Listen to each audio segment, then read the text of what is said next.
to the keynote address. And our speaker this morning will talk on evaluating context and harnessing forces of innovation. Innovation does not occur in a vacuum. Country and industry context matter. Innovation is a dynamic, evolving, ever-changing process, and human capital, from managers to laborers, must not only be adapting, but also leaping ahead of the curve. Ladies and gentlemen, join me in welcoming once again Ms. Suzanne Fallender back on stage.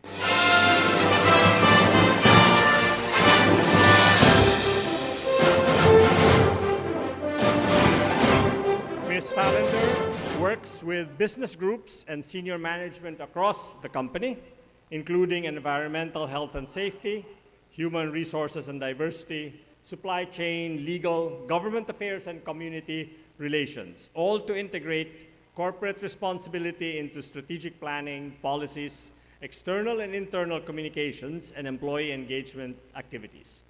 For more information on Ms. Fallender's background, please refer to her resume in the conference handbook. Thank you very much, and good morning, everyone, and thank you very much for that welcome. I'm very happy to be here on what I know is going to be a wonderful, interactive, and very informative 2 days together, and I know we'll have a lot of time for discussion.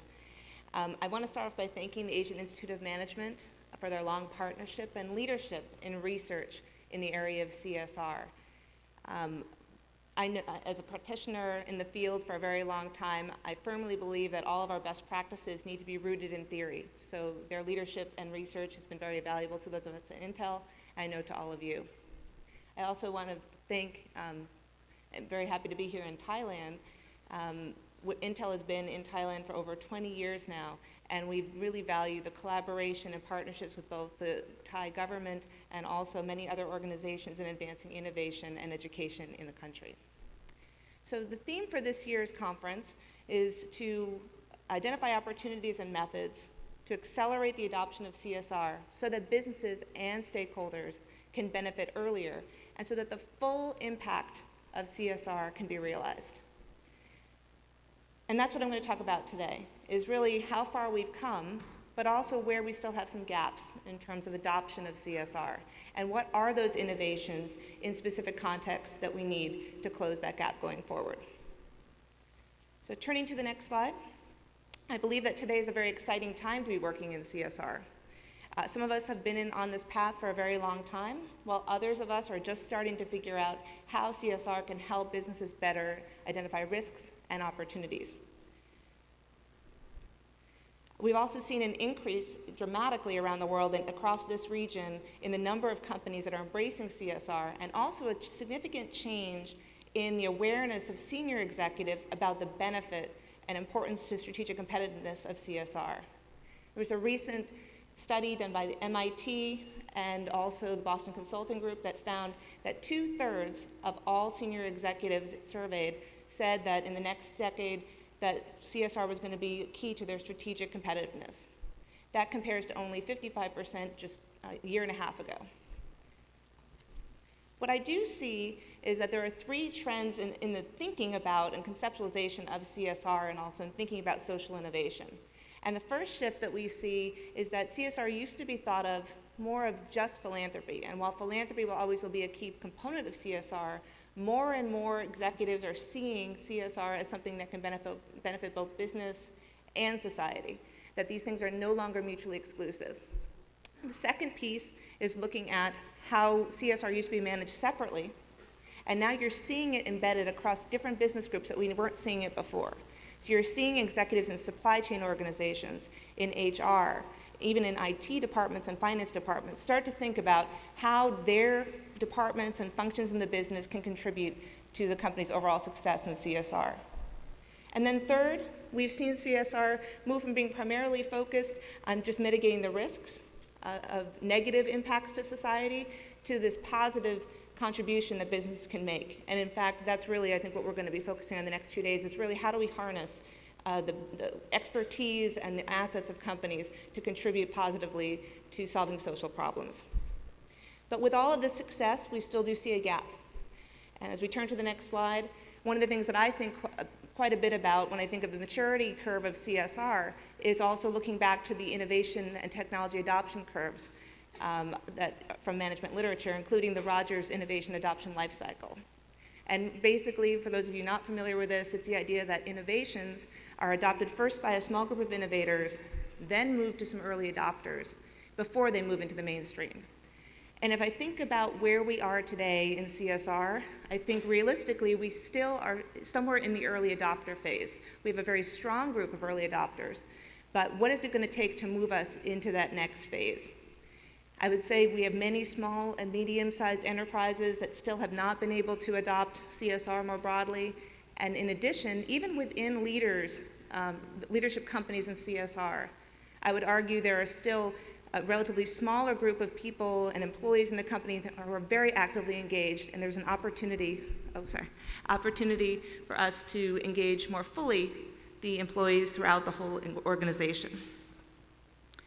So where is the gap? And what do we need to move forward in the innovations?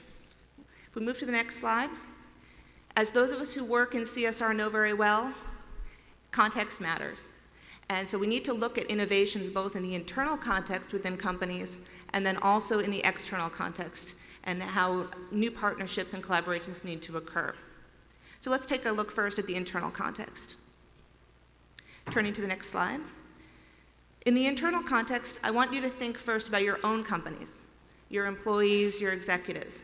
Do they fully understand the business case and can they articulate it? And if they can, is it all the same? Or do they all have different definitions of the business case for CSR for your company? Do they have a way to submit new ideas on how they can help integrate this into the business or drive new environmental benefits for the company? Do they have the ability to collaborate across the company to work on these issues?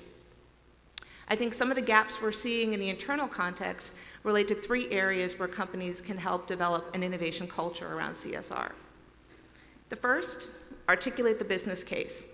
This can be done at the CEO level, other executive levels, but one of the things I do see in many companies is even if they talk about CSR being important to the company, if you look at their vision statement or their strategic objectives, you don't see any mention of CSR issues.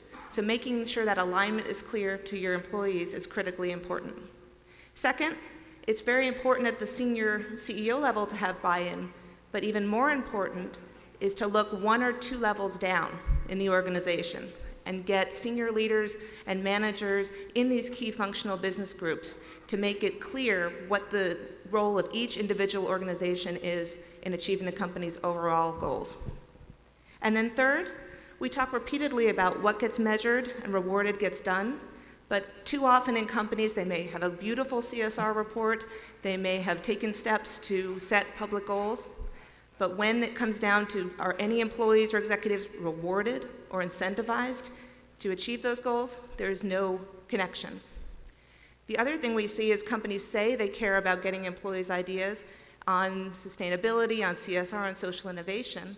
However, they ask for ideas and then don't recognize or reward those ideas, and worse still, I've heard of examples where companies got a whole bunch of ideas and it sat on someone's desk or in a spreadsheet.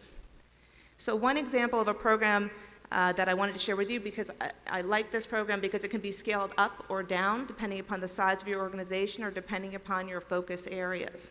So turning to the next slide. At Intel, we have a program called the Sustainability in Action Grant Program.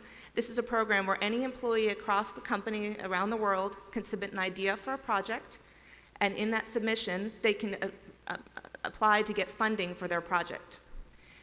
Last year, we funded 9 different projects around the world, and these were very different types of sustainability projects. In China, we had a team that helped design a more efficient building system for a community building in the community. In Malaysia, we had a team work on how to harness emissions from the factory to create green energy. And this example shown here in the picture was a team in our purchasing and supply chain group that found a way to take plastic reels from our manufacturing operations and recycle them to make school supplies boxes for local students in the community. So a way to kind of take a waste stream from our operations and turn it into something that could benefit the community. So turning to the next slide. Let's look also at the external context. So we are seeing companies and governments and other organizations think differently about how they partner with each other and work with each other. One of the things that we're seeing is instead of one-time grants or companies just responding to requests for funding, we're looking at companies doing more longer-term partnerships and collaborations with organizations.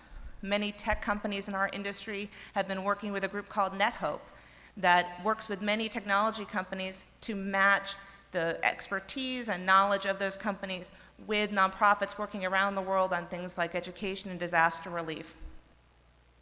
The next thing is companies are looking at ways to address new opportunities for the value chain. We see many companies, including many across Asia, thinking differently